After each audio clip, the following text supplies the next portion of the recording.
All right, and welcome to Everyone's a Critic. I'm your host, Johnny Gill, with my co-host, Sean Ellis. Sean, say what's up to the people. What's up, everybody? Episode 256, we're going to recap, was that week 5? Yeah, week 5. Week 5. Some people have 4 games in. Some people are 4 in. We're a little over halfway. Let's get right to it.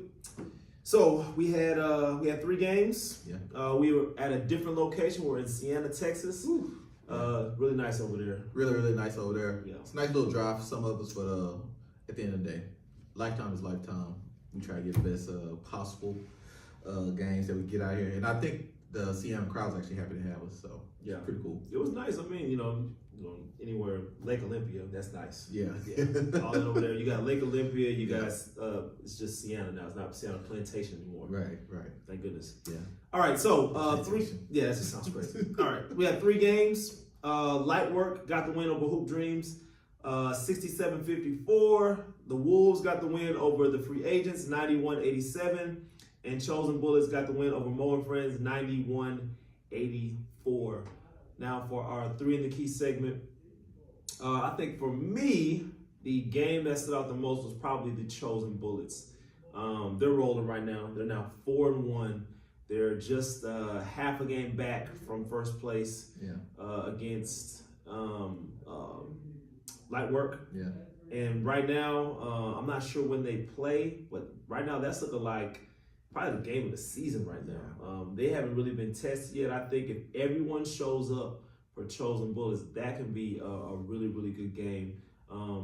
Light Work didn't have their best showing. I think that was their lowest scoring output was against Hoop Dreams, but you know, it was they had 5 players, and from my understanding, you said it was closer for them. Yeah. So that was kind of surprising that everybody didn't show, but that was neither here nor there. But Chosen Bullets just look really good right now. They're rolling. They have great shooting, great scoring. Jalen Batiste, since he's been inserted to the roster, he's fit in seamlessly, and he's really keeping the engine going. Had a double-double. Monster game for him. He didn't shoot the ball great, but he really just dictated the game and did a great job. No, absolutely. And I think, I think they play Light Work, I want to say next week. Is it? Yeah. Or no, it's the week after. I think they're playing the week after. So that's when we would actually be returning back to Cyprus. Crash course collision. Yeah, it'll be a crash course collision. Probably 2 top teams at this point. We playing each other.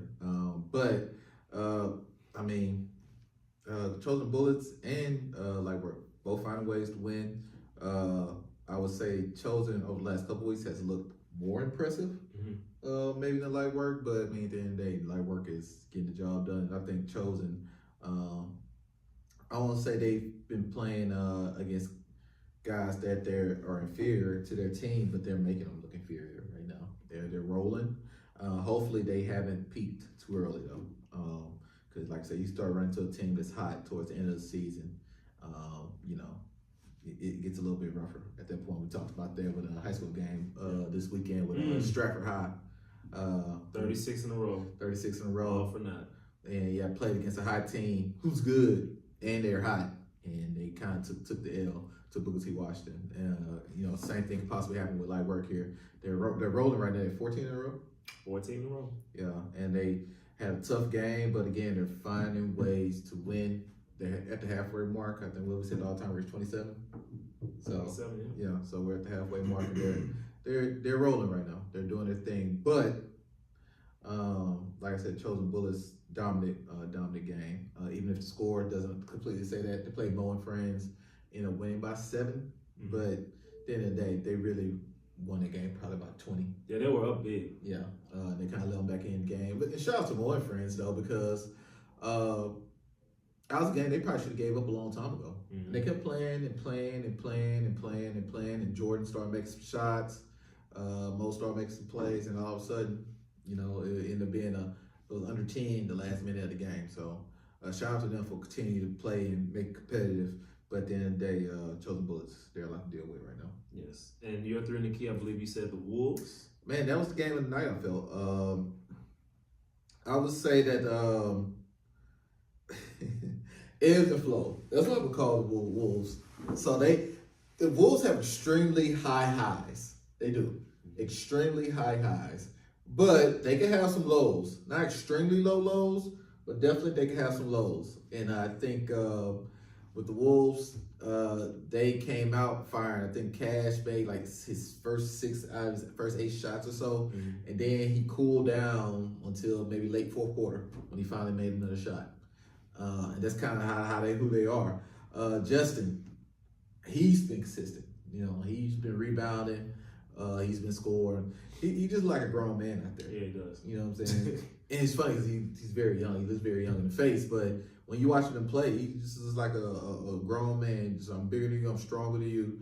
But like he said in the interview, I really could play on the perimeter. I could really be a guard. You see him do it every now and then. Yeah. He gets out there. He gets out there, but he kind of was getting to it.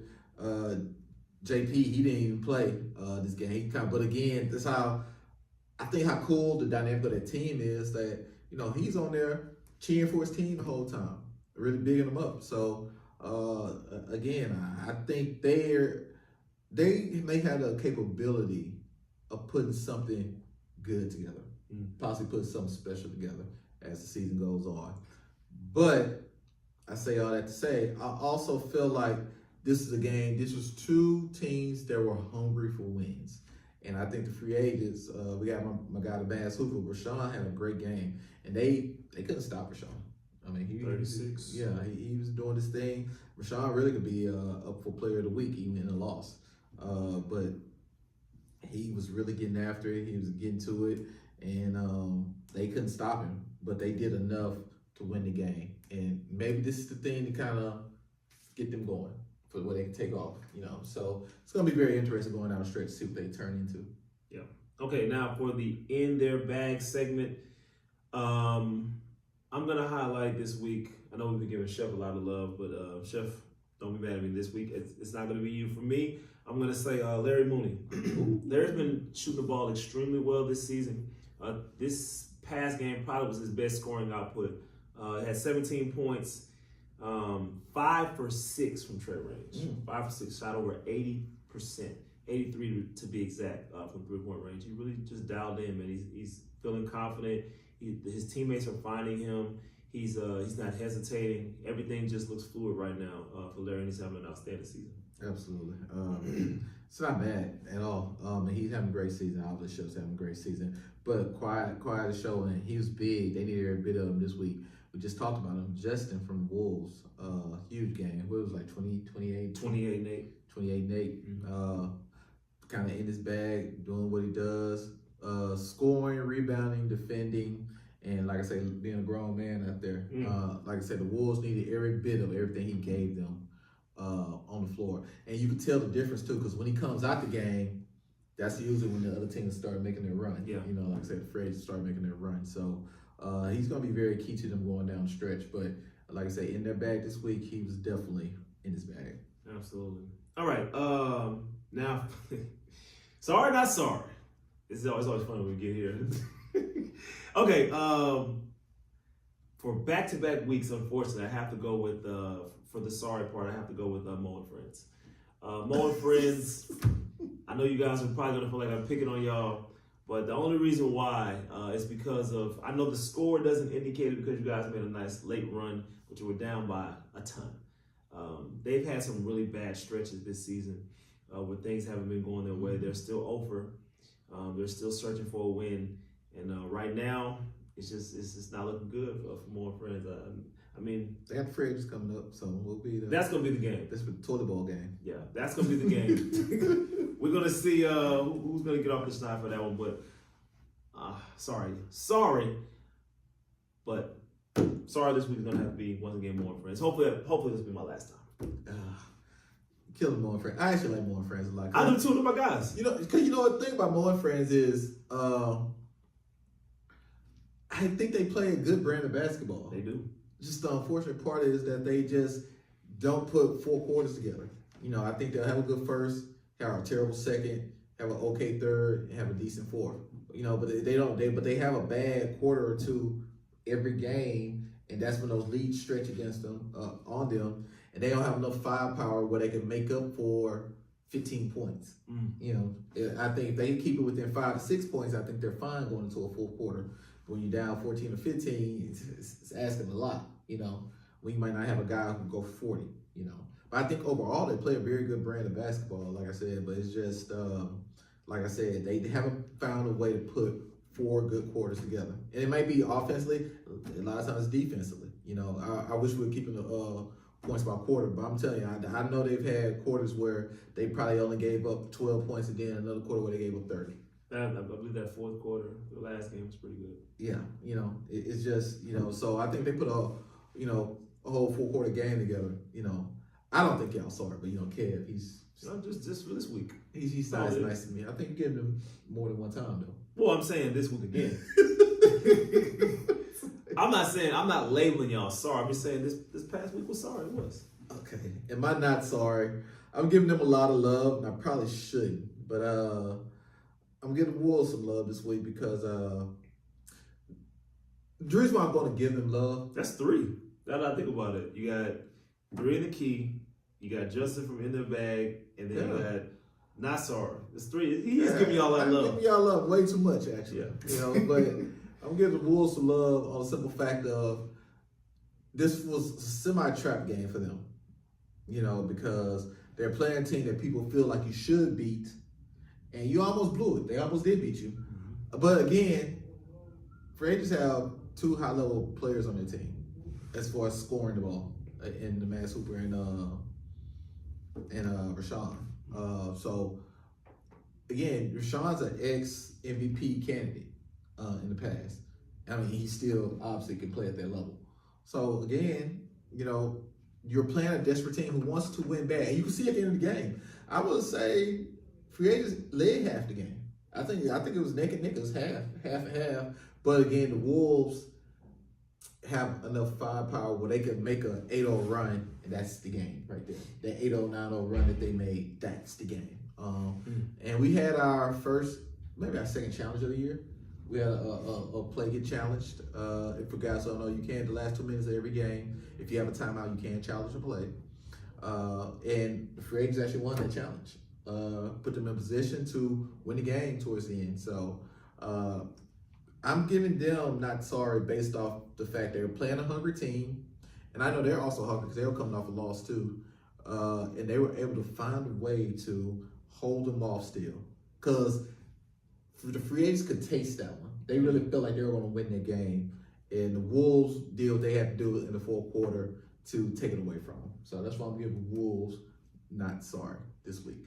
You know, we need to do a extensive research on what the record is for free agent teams. I don't think it's good. Oh no, unfortunately, I've been a part of those teams. Yeah, the free agent teams have historic. They don't always go 0 whatever, because we don't have a ton of 0 whatever teams, but our 0 whatever teams. That record is probably gone. Because since we've been here in Cyprus, I think we've had 3. Yeah, and they pretty much been done. Then you got, I know Sugarland had quite a few. Yeah. I know Champions had a couple. Yeah, they're free agent, man. Yeah, we need to go through everybody's free agent. I feel like if you, this is what my experience was when I played with the free agent team. We would always win 1 game, but anytime your team name is free agents, it never goes good. You better off just give yourself a name. Yeah. You give yourself a name, you might win that 1 game. That's why I started changing it up for some team. I'll call them the agents. The agents. Unrestricted free agents. Yeah. That team actually win like 1 game. Yeah. You know what I'm saying? It's something about that name, free agents. It just don't work out. It just doesn't. Okay, now for our fan questions and trending topic. They're going to be joint this week.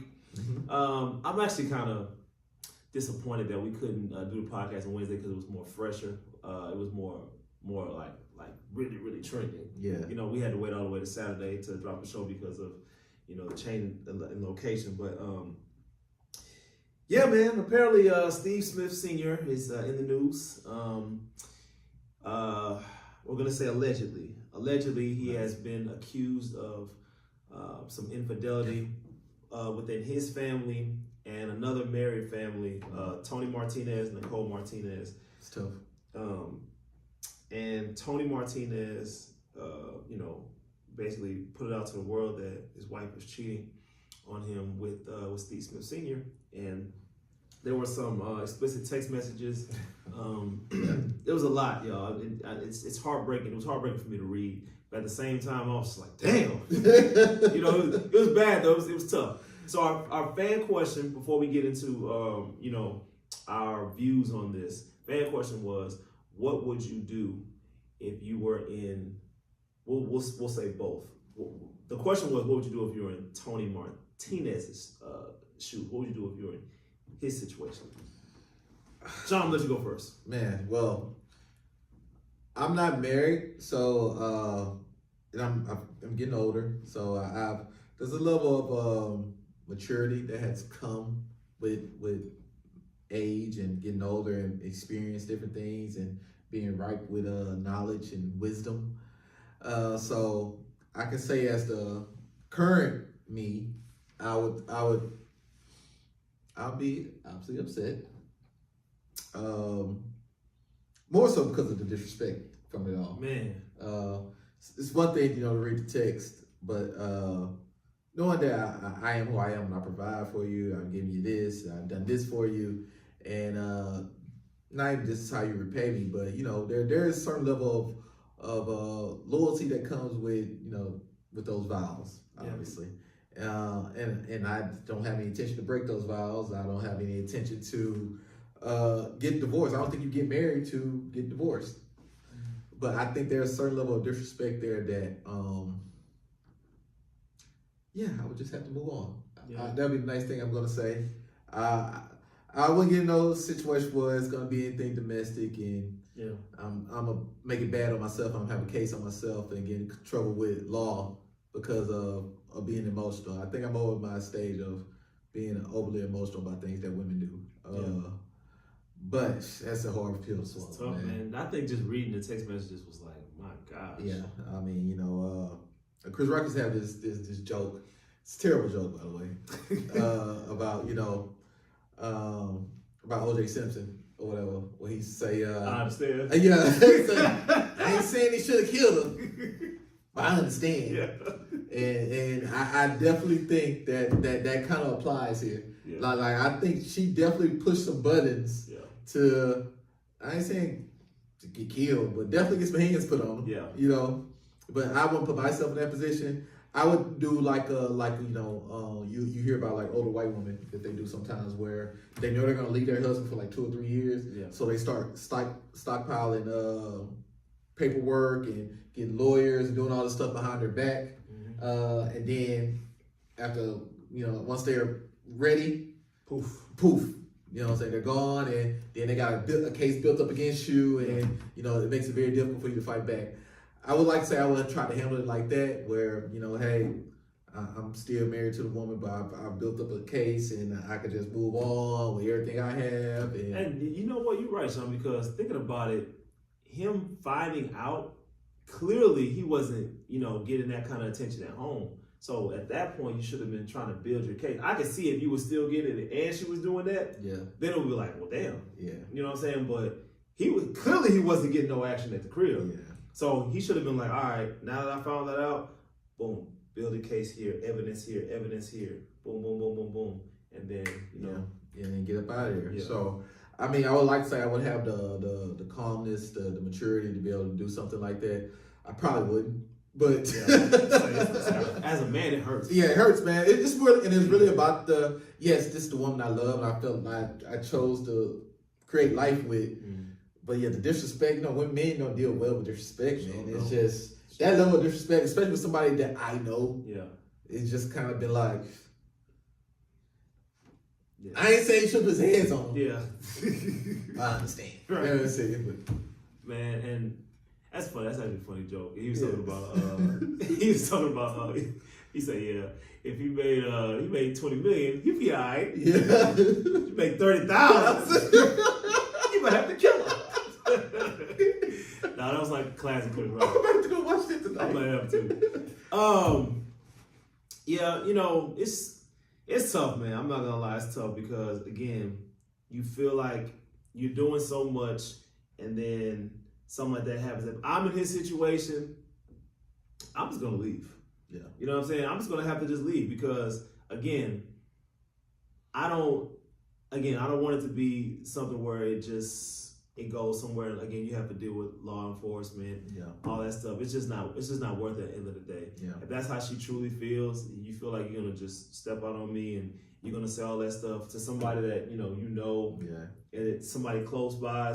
Even if it was somebody that I didn't know, it doesn't matter. It's like, all right, okay, well, I guess we're done. Yeah, we're done. There's no point in going to that level and doing all the extra stuff. It's just, it is what it is. It's done. I don't know if he saw the signs or what, but that man was hurt. Yeah. And as a guy code, you're not supposed to approach the man about it. Yeah. You know what I'm saying? Like, again, you're supposed to build your case or just leave. You approach the man about it, bro. It makes you look even weaker. Made him look weak because made him look super weak because he's super emotional. Yeah. Man, Steve, and then Steve Smith had to say was sorry. Sorry, man. What you want me to do? That's all. I'm not gonna say shout out to Steve Smith. Shout out to Steve Smith for not being emotional back, but I guess when you do stuff, I guess you wouldn't be. But yeah, he could have gotten there, man, F you. Yeah. But he didn't do that. He just said Steve, he's grown a lot. Yeah. Because, if you'd have caught Steve Smith when he was still playing for the Panthers. Yeah.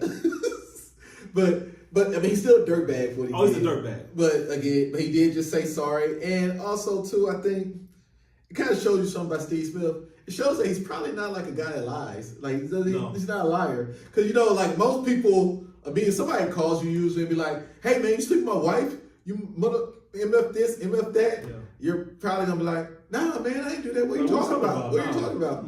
Now, Steve Smith went to, sorry. So you have some strong evidence against me? So I'm just going to go ahead and fold. He didn't even know anything. He just like, sorry. Like, and I think what it was again, like you saying, it's somebody that he's close to, that he kind of knows. So for him to spring that on him, it's like, damn, he must know something. Yeah. Cat's out the bag. So yeah, that's our response. Now, this being for guys out there, domestic violence isn't good. It's not good. Hey, just advice to anybody out there, man. It's not worth it. Just walk away. Just walk away. Like you said, you're gonna take half your money. Yeah. Or you're gonna pay a bunch of money lawyer fees, and you're gonna move back in with your mama either way. Yeah. And you're gonna have something on your record. Yeah. It's just it's not worth it. Now let's get to it. That was our fan question answer. Now let's get back to the topic at hand.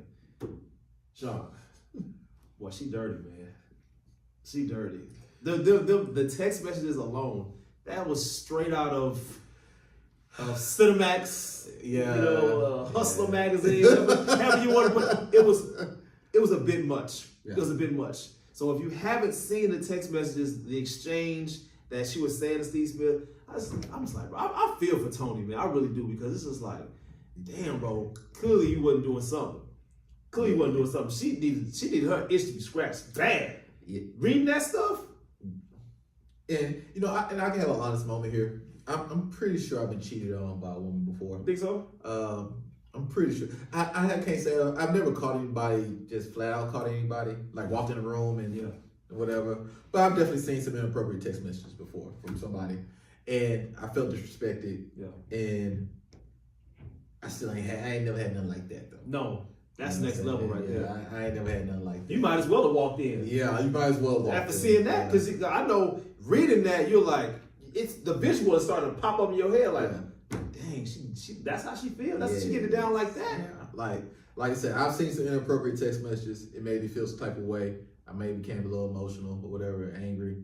But I couldn't imagine seeing anything like what was in them text messages. Especially as your wife. These were just my girlfriends from college and stuff like that. It was, your wife, bro, it's like, I know you wife. I know you cried, bro. And you know what, Tony, again, I'm not mad at you, dog. Allegedly, I'm not mad at you. If you cried, bro, I feel for you. Because I read the text messages, boy, I almost shed a tear with them.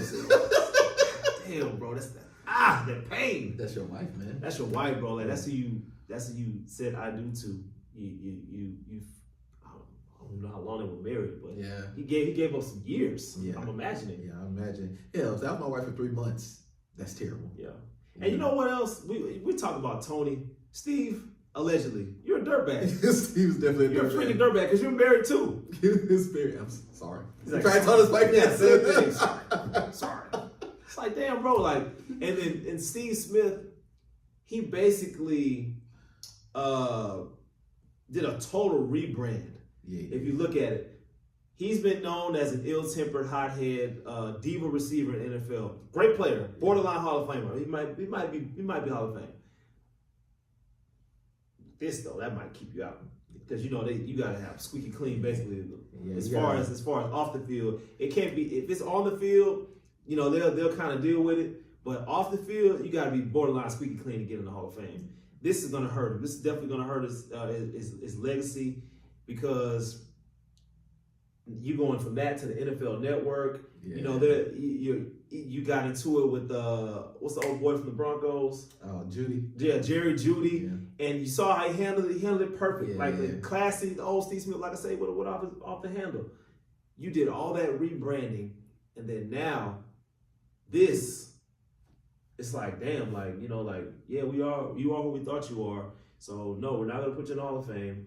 They're gonna probably try to find a reason to fire you, kind of like what Joy Taylor's going through. I think Joy Taylor got moved. They said she can't come on. Yeah, I think she's it sounds like it's still a paid suspension, but it's like they're not gonna have her on until the court case is taken care of, which is that sucks. That sucks. But that's all it takes. She's one tough decision. But shout out to Joy. She's still nice. Don't get it wrong. Don't get it twisted. One bad decision can change a lot, especially from the public perception. So, sorry, Steve Smith, that you're going through this. It was your decision, but Tony, I really feel for you. Nicole, man, you really, you ain't ish. You're a dirtbag too. You're a dirtbag. Yeah, so just dusty. All right, episode 256 in the books. We got week 6 coming up. We're getting close to voting and awards and all that good stuff coming up. So we're gonna be rounding off the playoff hunt and all that good stuff coming up not too long from now. One more week in Siena, then we'll be back in Cyprus, back in our home building, and we'll gonna get back to it. Yeah. That being said, I'm Johnny Gill. Sean Ellis. Live from Cyprus. We're out of here.